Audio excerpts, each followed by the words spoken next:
Hello guys, tu ni kaden kan yaw lai hei pong ka gyal de guys kaden.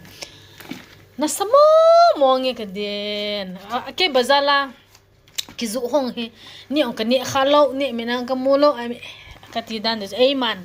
Hoi ta he I bola na ini ti lo hi ti seida ba bazala azu ho hu kani num lo so guys to tu ni na ka uti ho khanen kaden hin samin to hi kani hondi hitai guys tuyam oh tuina asa kalung hal na lom me kaden hei pong cho lam khong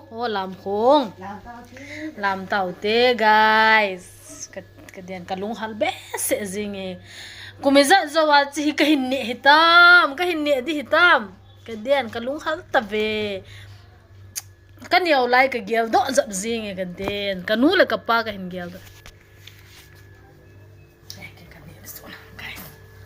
kaden kalung hal be se zinge a chop to me ka thu zing ne guys na samo mo ne kan ne samo Juga.